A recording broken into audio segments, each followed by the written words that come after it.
दिखाया जाता है कि सूरज पृथ्वी के पास आ रहा है, जिस वजह से पृथ्वी के सभी इलाकों में आग और सूखा फैलने लगा है। इसलिए साइंटिस्ट पृथ्वी पर आने वाली सोलर क्राइसिस के खतरे के बारे में पूरी दुनिया में अनाउंस करने लगते हैं, जिसमें वो सभी को बताते हैं कि अगर सूरज इसी स्पीड से आगे बढ़ता रहा तो सूरज 100 सालों में पृथ्वी को अपने बीच समा के खत्म कर देगा और 300 सालों बाद वो पूरे सौर मंडल को ही खत्म कर देगा। इसलिए पृथ्वी को बचाने के लिए UEG यानी यूनाइटेड अर्थ गवर्नमेंट मूविंग माउंटेन नाम के एक प्रोजेक्ट पर काम करने का फैसला करती है। इस प्रोजेक्ट के अकॉर्डिंग साइंटिस्ट काफी सारे बड़े बड़े इंजन्स बनाकर पृथ्वी के अलग अलग हिस्सों में इंस्टॉल कर देंगे, जिसकी मदद से पृथ्वी को बचा लिया जाएगा। लेकिन इस प्रोजेक्ट में काफी खर्चा होने वाला था। साथ ही खाने पीने के रिसोर्सेज भी दिन प्रतिदिन खत्म होते जा रहे थे, जिस वजह से लोग दंगे और प्रोटेस्ट करने लगे थे। इन प्रोटेस्ट में वो लोग शामिल थे जिन्हें किसी भी अंजाम या खतरों की परवाह नहीं थी, क्योंकि इन लोगों का मानना था कि जो खतरा अभी तक पृथ्वी पर नहीं आया है उसके लिए गवर्नमेंट इतना बड़ा रिस्क लेकर पृथ्वी और मानव जाति को खतरे में डाल रही है। वहीं दूसरी ओर UEG डिजिटल लाइफ नाम के एक प्रोजेक्ट यानी DLP पर बैन लगा देती है, जिस वजह से प्रोटेस्ट और भी ज्यादा बिगड़ जाते हैं, क्योंकि DLP एक कट्टर ग्रुप था जिसका मानना था कि इंसानों का फ्यूचर सिर्फ कंप्यूटर में है। असल में वो एक ऐसा प्रोग्राम डेवलप करना चाहते थे जिससे इंसान अपने दिमाग को एक डिस्क में अपलोड कर सकता था, लेकिन रिसोर्सेज की कमी के कारण वो इस प्रोग्राम को आगे नहीं बढ़ा सकते थे। इसलिए रिसोर्सेज के लिए वो हैकिंग करके UEG पर आतंकवादी हमला करते रहते थे। इन सब के बीच UEG नोटिस करती है कि उनके मूविंग माउंटेन प्रोजेक्ट से लोगों का विश्वास उठता जा रहा है, जिस कारण काफी सारे लोग इस प्रोजेक्ट को रोकने की कोशिशें कर रहे हैं। पर तभी चाइनीज एम्बेसडर जाओ इस प्रोजेक्ट के पहले पार्ट को कंप्लीट करने का कहते हैं, क्योंकि उनका मानना था कि पहला पार्ट जल्द ही पूरा हो जाएगा और लोगों को दोबारा उनके मूविंग माउंटेन प्रोजेक्ट पर विश्वास होने लगेगा। पहले पार्ट को कंप्लीट करने के लिए सबसे पहले चंद्रमा पर मौजूद इंजन्स की टेस्टिंग की जाएगी, क्योंकि हम चंद्रमा को भी सौर मंडल से धकेलने का प्लान कर रहे हैं ताकि पृथ्वी का ग्रेविटी से कनेक्शन टूट जाए। वहीं UEG इस टास्क को कंप्लीट करने के लिए लोगों को एस्ट्रोनॉट्स के रूप में ट्रेन करने वाली थी, इसलिए वो कुछ सोल्जर्स को बेस पर इकट्ठा करती है, जहां हम लियू नाम के एक पायलट को देखते हैं। तभी लियू देखता है कि बेस प्रोटेस्टर्स से घिरा हुआ है और गार्ड्स उन्हें रोकने की कोशिश कर रहे हैं। इसके बाद सभी ट्रेनीज को एक एलिवेटर में बैठकर अंतरिक्ष में भेज दिया जाता है, क्योंकि उनका पहला टेस्ट अंतरिक्ष में होने वाला था। ये अभी तक का सबसे ऊंचा एलिवेटर था। इस एलिवेटर के ऊपर जाने की स्पीड इतनी तेज थी कि कुछ ट्रेनीज बेहोश हो जाते हैं, जिस कारण वो उस स्टेशन को भी नहीं देख पाते जो कि मूविंग माउंटेन प्रोजेक्ट के लिए बनाया जा रहा था। यहाँ सभी ट्रेनीज को फाइटिंग स्किल्स सिखाते हुए फायर आर्म्स का यूज करना सिखाया जाता है। इसके अलावा उन्हें बार बार एलिवेटर से ट्रेवल करवाया जाता है ताकि उन्हें फ्यूचर में एलिवेटर से ट्रेवल करने में किसी भी तरह की परेशानी का सामना न करना पड़े। साथ ही सभी का मेडिकल टेस्ट करके उन्हें डेली एक्सरसाइज करवाई जाती है। इस ट्रेनिंग के दौरान ल्यू और हैन एक दूसरे को पसंद करने लगते हैं और उन्हें प्यार हो जाता है। फिर एक दिन ल्यू गार्ड को सिगरेट की घूस देता है और बेस के अंदर एक गुलदस्ता ले आता है, जिसे वो हैन को देते हुए उसे प्रपोज कर देता है। इसी सुबह एस्ट्रोनॉट्स का एक नया बैच वहाँ आता है और एलिवेटर में शामिल हो जाता है। तभी अचानक से बेस में मौजूद ड्रोन्स बाहर आने लगते हैं, जिससे इंजीनियर्स को पता चलता है कि उनका सिस्टम हैक हो गया है। इसी दौरान एलिवेटर अपने शेड्यूल से पहले ऊपर जाने लगते हैं। दूसरी ओर एलिवेटर में शामिल हुए नए एस्ट्रोनॉट्स अपने कपड़े बदलने लगते हैं। तब ल्यू और हैन नोटिस करते हैं कि नए एस्ट्रोनॉट्स ट्रेनीज के नाम की यूनिफॉर्म पहन रहे हैं, जिससे वो समझ जाते हैं कि वो लोग कोई एस्ट्रोनॉट्स नहीं बल्कि आतंकवादी हैं। यहाँ बेस में सभी ड्रोन्स अटैक करके आग लगाने लगते हैं, जिन्हें रोकने के लिए पायलट उन पर अटैक करते हैं, लेकिन ड्रोन्स पर निशाना नहीं बना सकते थे, क्योंकि साइंटिस्ट ने सिस्टम को इस तरह बनाया था कि वो अपने ड्रोन्स पर अटैक ना कर सके। वहीं ड्रोन्स हैक हो चुके थे, इसलिए वो सिस्टम पर अटैक कर रहे थे। इस तरह अटैक करते हुए ड्रोन्स एक एलिवेटर को नीचे गिरा देते हैं। दूसरी तरफ एलिवेटर में आतंकवादी सभी ट्रेनीज से उनकी ID चुराते हैं और सभी गेट्स को बंद करके ट्रेनीज की कुर्सियों को लॉक कर देते हैं। यहाँ जो भी उन लोगों को रोकने की कोशिश करता है उन्हें बुरी तरह पीटा जाता है। इस एलिवेटर के दूसरे रूम में ल्यू होता है, जो कि अपनी कुर्सी छोड़ देता है और अपने चश्मे का यूज करके गेट की लॉक स्क्रीन को धूप से जलाकर गेट ओपन कर लेता है। इस गेट की दूसरी साइड जाकर ल्यू देखता है कि उसका एक साथी बुरी तरह घायल है, क्योंकि आतंकवादियों ने उसे बुरी तरह पीटा था। इसलिए ल्यू उन आतंकवादियों के पीछे जाता है और उनसे लड़ने लगता है। इस फाइट में एक आतंकवादी ऊंचाई से गिरकर मर जाता है, जिसके बाद ल्यू एक फायर एक्सटिंग्विशर को लेकर दूसरे आदमी का पीछा करता है। इस बीच वो आतंकवादी चोरी की गई ID से एलिवेटर को स्टेशन तक पहुंचा देता है। ठीक उसी समय ड्रोन उन पर एक मिसाइल से अटैक करते हैं। इस दौरान बेस में साइंटिस्ट 550C नाम के इंटेलिजेंट क्वांटम कंप्यूटर की मदद से सिस्टम को हैकर से सेव कर लेते हैं, जिसके तुरंत बाद ड्रोन्स जमीन पर गिरकर ब्लास्ट हो जाते हैं और फिर साइंटिस्ट द्वारा एलिवेटर को वापस नीचे खींच लिया जाता है। यहाँ ल्यू अभी भी उस आतंकवादी से लड़ रहा था। तभी हैन एक मैकेनिकल हाथ की मदद से विंडो को तोड़ती है और ल्यू के पास आकर उस आतंकवादी को मारने में उसकी मदद करती है। इसके बाद हैन गुस्से में ल्यू से दोबारा फ्लावर्स मांगती है, क्योंकि इस फाइट के दौरान उसके सभी फ्लावर्स टूट चुके थे। तभी अचानक से उसका स्टेशन बेस पर गिरने लगता है, क्योंकि उस आतंकवादी ने मरने से पहले डेटोनेटर दबा दिया था। ये स्टेशन बेस पर गिरकर क्रैश हो जाता है, जिससे बेस पर मौजूद बिल्डिंग्स ब्लास्ट हो जाती है और एलिवेटर भी अचानक से जमीन पर गिर जाता है, जिससे सभी ट्रेनीज भी इस एक्सीडेंट के शिकार बन जाते हैं। हालांकि ल्यू और हैन सही सलामत होते हैं। इसी दिन न्यूज पर बताया जाता है कि इस ब्लास्ट में लगभग 3000 लोगों की जान जा चुकी है और 5 से भी ज्यादा लोग घायल हुए हैं। यूईजी के बनाए स्टेशन के क्रैश होने के कारण कई लोगों की जानें गई थी, इसलिए लोग और भी प्रोटेस्ट करने लगते हैं। इस प्रोटेस्ट में आतंकवादी हमले और दंगे भी होते हैं। सभी प्रोटेस्टर गवर्नमेंट से डीएलपी को वापस लेने की मांग कर रहे थे। यहाँ जाओ अपनी असिस्टेंट से उस स्पीच को पढ़ने के लिए कहता है, जिसे उसने यूईजी के प्रोजेक्ट में विश्वास रखने के लिए लिखा था। इसी दौरान जाओ अमेरिकन एम्बेसडर के साथ बातचीत करता है और उनसे प्रोजेक्ट पर काम करने के लिए एक और मौका मांगता है। कुछ हफ्ते बाद क्रायो स्लीपिंग पॉड्स में लोगों को रखकर चंद्रमा पर भेजा जाता है, ताकि वो चंद्रमा पर जाकर इंजन्स पर काम जारी रख सकें। इस बीच हैंग्यू नाम का कंप्यूटर इंजीनियर क्रायो स्लीप से उठता है, जो कि 550A नाम के एआई और उसकी बेटी याया की एक रिकॉर्डिंग को चेक करता है। दरअसल 550A की मदद से ही याया हैंग्यू से बात करती थी। यहाँ पता चलता है कि हैंग्यू पहले डीएलपी के लिए काम करता था, लेकिन 550C तक पहुँचने के लिए वो चंद्रमा पर काम करने आया है। असल में 500C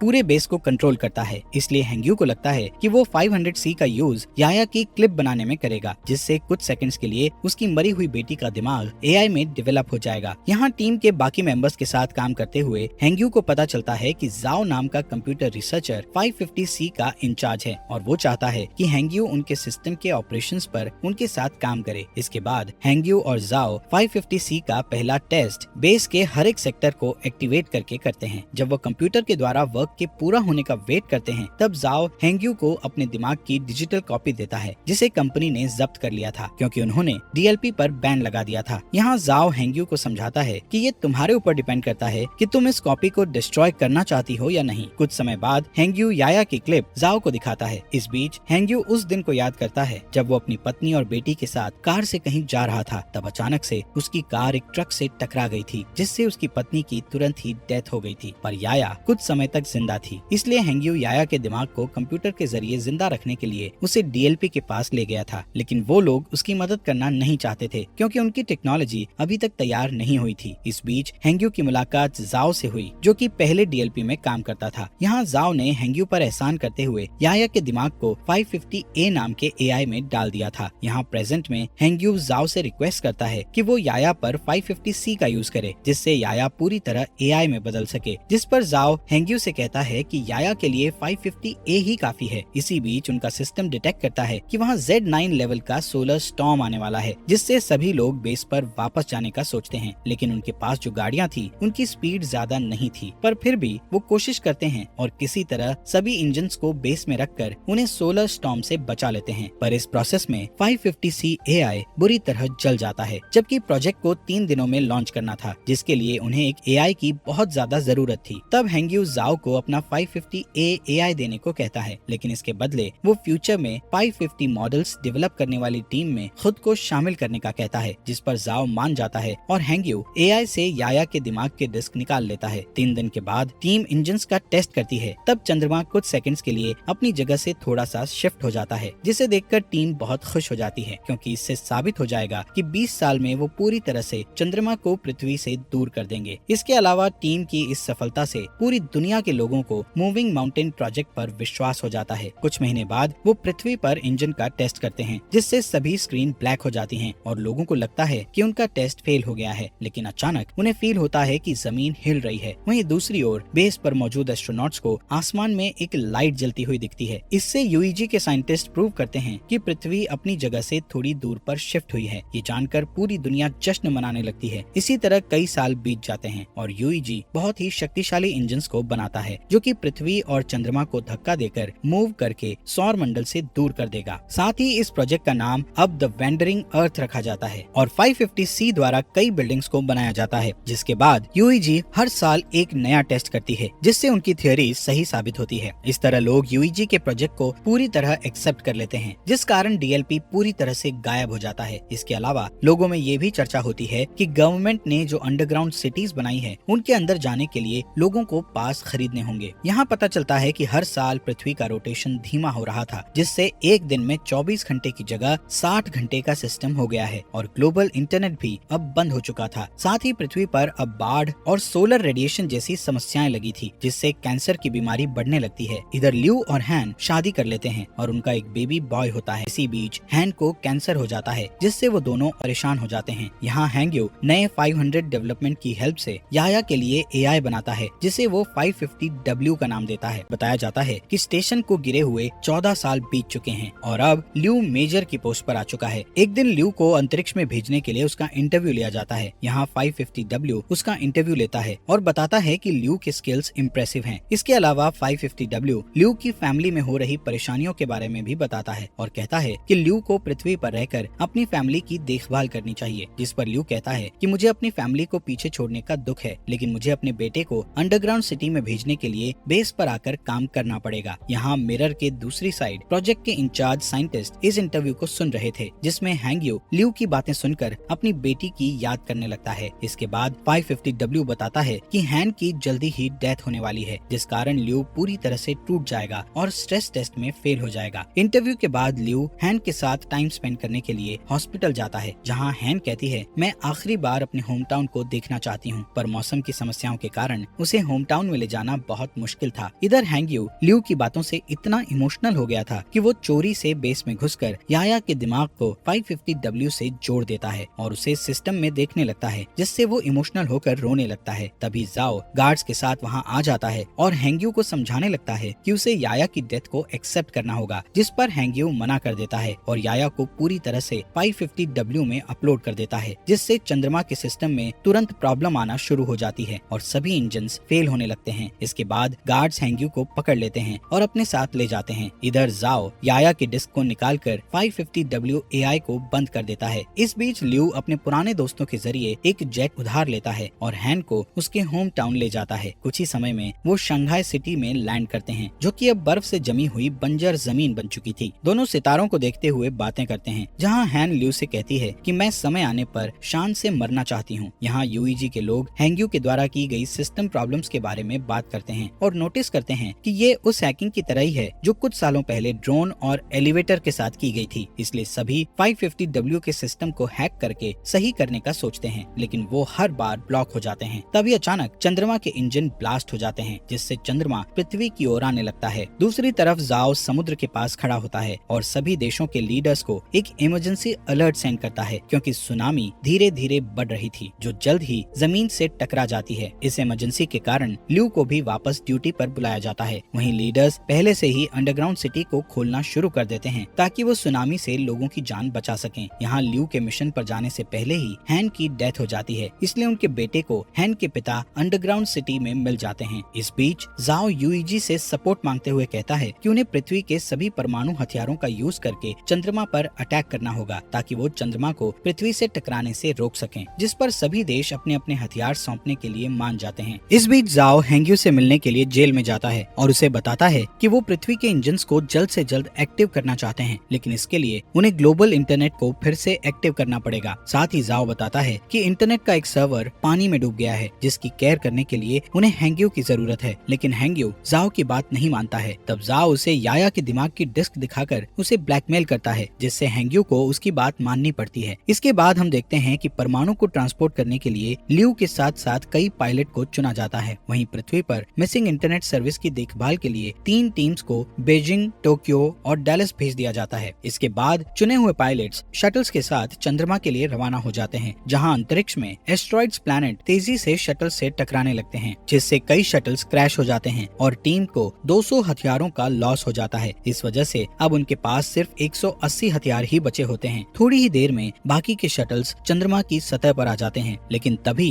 एस्ट्रॉइड्स एक शटल को हिट कर देता है, जिससे ल्यू की शटल भी क्रैश हो जाती है। इसलिए उन्हें मजबूरन जमीन पर उतरना पड़ता है। यहाँ बचे हुए लोग टेप को ढूंढने लगते हैं, ताकि वो उनके टूटे हुए हेलमेट को ठीक करके अपने घाव पर पट्टी कर सकें। इसके बाद वो लोग तय करते हैं कि वो लोग बचे हुए हथियारों को पैदल ही चंद्रमा पर फिट कर देंगे, पर ल्यू नहीं चाहता था कि इस काम को करके यंग लोग मारे जाएं, इसलिए वो अकेला शटल से बाहर आकर गेट को बंद कर देता है। यहाँ पृथ्वी पर तीनों टीम्स सर्वर की जगह पर पहुंचकर पानी के नीचे चली जाती हैं, जहां ड्रोन और स्पेशल टूल्स की मदद से हैंग्यू की टीम बिल्डिंग में जाती है और सर्वर का दरवाजा ढूंढने लगती है। लेकिन जब वो दरवाजे को जबरदस्ती खोलते हैं तो उनका एक आदमी बुरी तरह घायल हो जाता है। तब जाओ उसके घावों को सही करने की कोशिश करता है, लेकिन उनके पास घाव को ठीक करने के लिए कोई सामान नहीं था, जिस कारण उस आदमी की डेथ हो जाती है। जिसके बाद हैंग्यू और जाओ इंटरनेट को वापस लाने के लिए कनेक्शन बनाने का डिसीजन लेते हैं। दूसरी तरफ लियो हथियारों को एक ट्रक से ले जाने लगता है। तभी अचानक चंद्रमा का मलबा पृथ्वी से टकराता है, जिस वजह से बिल्डिंग्स हिलने लगती है और कुछ हार्डवेयर जाओ के पैर पर गिर जाते हैं, जिससे वो बुरी तरह फंस जाता है। तभी उस रूम में पानी भरने लगता है। दूसरी ओर हैंग्यू अपने ड्रोन की मदद से भी रूम का गेट नहीं खोल पा रहे थे, इसलिए जाओ उसे जल्दी से पासवर्ड की दे देता है। पर इस दौरान जाओ की पानी में डूबने से डेथ हो जाती है। इसके बाद चंद्रमा का मलबा पृथ्वी की मेजर लोकेशंस को डिस्ट्रॉय करने लगता है, जिससे अंडरग्राउंड सिटीज में जा रहे लोग पैनिक होने लगते हैं। वहीं यूईजी में जाओ को बुरी खबर मिलती है कि उनके पास परमाणु हथियारों का एक साथ ब्लास्ट करने के लिए समय नहीं है, जिससे जाओ उम्मीद खो देता है। पर तभी उसका एक आदमी उसे सोल्यूशन बताता है कि अगर वो अंतरिक्ष में और भी एस्ट्रोनॉट्स को भेज देंगे तो हथियारों को मैनुअली ब्लास्ट किया जा सकता है, यानी कि सभी एस्ट्रोनॉट्स को अपना सेक्रीफाइस करके दुनिया को बचाना होगा। इस ऑपरेशन के लिए 300 लोगों की जरूरत थी। यहाँ एक पुराना पायलट कहता है कि ऐसा करना हमारा कर्तव्य है, पर यंग लोग फ्यूचर की देखभाल करने के लिए हैं, इसलिए उनका सेक्रीफाइस ना किया जाए। उस पायलट की बात मानते हुए सभी पुराने पायलट्स को एस्ट्रोनॉट्स की टीम के साथ चंद्रमा पर पहुंचा दिया जाता है, जहां ल्यू